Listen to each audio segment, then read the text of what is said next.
यहाँ मैंने एक मेथड ऑफ स्टडी हॉरिजॉन्टल और वर्टिकल पे थोड़ा आपके साथ डिस्कस करना चाहा है।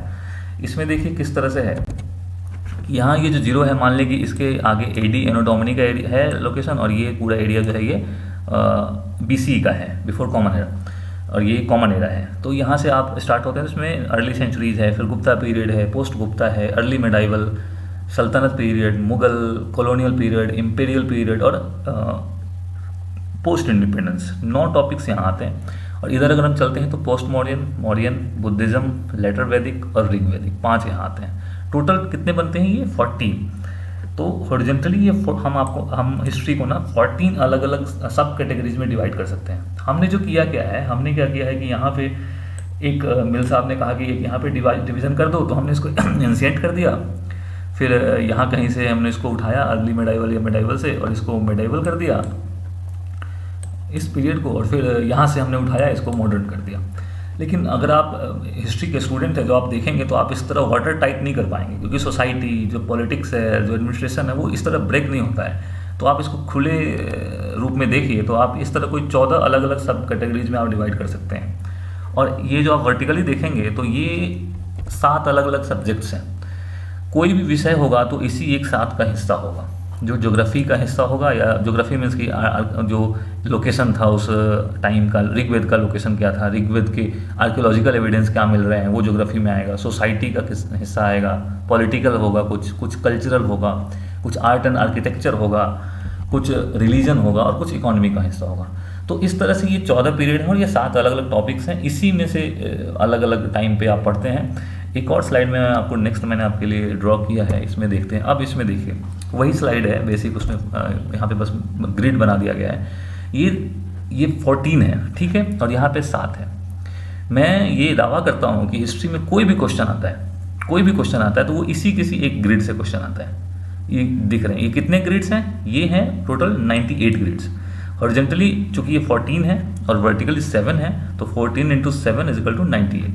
वो क्या पूछ लेंगे आपसे क्वेश्चन में? या तो लेटर वैदिक का इकोनॉमी पूछ लेंगे, या मौर्यन का सोसाइटी पूछ लेंगे, या आपसे गुप्ता का रिलीजन पूछ लेंगे। यही करेंगे ना, और क्या कर सकते हैं? तो इसमें हम पढ़ते कैसे हैं? जनरली हिस्ट्री के स्टूडेंट हम क्या पढ़ते हैं? हमने मान लीजिए कि मॉडर्न पीरियड उठाया, तो हमने मॉडर्न पीरियड में सोसाइटी भी पढ़ा, हमने मॉडर्न में रिलीजन भी पढ़ा, और हमने कल्चर भी पढ़ा।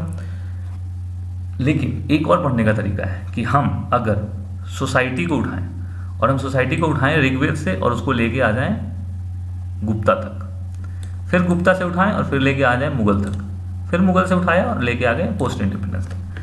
कोई एक सोसाइटी का पार्ट, मान लीजिए कि स्टेटस ऑफ वुमन पे हमने बात की, हमने उठाया कि भाई ऋग्वेद में स्टेटस ऑफ वुमन क्या था, और हम आगे फिर बुद्धिज्म में क्या था, फिर मॉडर्न में क्या था, फिर पोस्ट मॉडर्न में क्या है, गुप्ता में क्या है। इस तरह से ना इसको हॉरिजॉन्टल स्टडी कहते हैं। हम यहाँ से उठाएंगे और 2020 तक आ गए कि भाई 2020 तक स्टेटस ऑफ वुमन में किस तरह से गिराव चढ़ाव आए, क्या अच्छा या बुरा रहा। ज्योग्राफी भी हम डिसाइड कर सकते हैं कि ऋग्वेद का लोकेशन कहाँ था, लेटर वैदिक का लोकेशन क्या हो गया। तो इस तरह के सब्जेक्ट्स बनते हैं। जब आप दोनों तरह से पढ़ लेते हैं, वर्टिकली भी, जब ये भी पढ़ना जरूरी है जब आप पढ़ते हैं, ये तो आप पढ़ते ही पढ़ते हैं। जब आप पढ़ेंगे तो ये चीज़ तो आप पढ़ते ही हैं। कोई भी आप गुप्ता जब स्टार्ट करेंगे तो आप गुप्ता में ही आप सब कुछ पढ़ेंगे कि चलो उनका आर्ट एंड आर्किटेक्चर का क्या मिलता है, कि हमें टेम्पल के एविडेंस मिल जाते हैं, रिलीजन के बारे में पता चल जाता है, इकॉनमी उनका किस तरह से फ्लॉरिश हो रहा था वो पता चल जाता है। लेकिन अगर क्वेश्चन आए कि अगर आपको समझना है हिस्ट्री को, तो आपको समझना हो कि इकॉनमी जो गुप्ता का इकॉनमी है, गुप्ता पीरियड का, और उसके बाद जो इकॉनमी हर्ष के टाइम का है, और जो इकॉनमी अलाउद्दीन खिलजी का है, जो इकॉनमी मोहम्मद बिन तुगलक का है, जो इकॉनमी अकबर का है, उसके बीच में आप किस तरह के चेंजेस देख रहे हैं, ये आपको समझना पड़ेगा। कब उतार कब चढ़ाव, कौन से पोस्ट नए बन गए, कौन से ऑफिसर्स नए हो गए, टैक्सेशन सिस्टम किस तरह से चेंज हो गया। तो आपको उसको राजा को या उसको उस ईयर को लिमिट में ना रख के उस पर्टिकुलर सब्जेक्ट को, उस पर्टिकुलर थीम को लेके चलना पड़ेगा और फिर ड्रॉ करना पड़ेगा हिस्ट्री।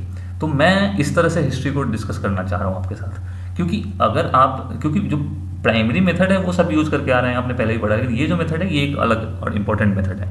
इस पर हम अलग से बात करेंगे, लेकिन मैं आपको ये दावा के साथ कह सकता हूँ कि जो भी हिस्ट्री में क्वेश्चन आता है वो इसी 98 का किसी एक का हिस्सा होता है। और जब आप इसको इस तरह से पढ़ लेते हैं तो ये सारे आपके कब्जे का हिस्सा, क्योंकि ये क्लोज हो गया ना, अब आपको इसमें कुछ छूटने का चांस नहीं है, गलती होने के चांसेस बहुत कम हो जाते हैं।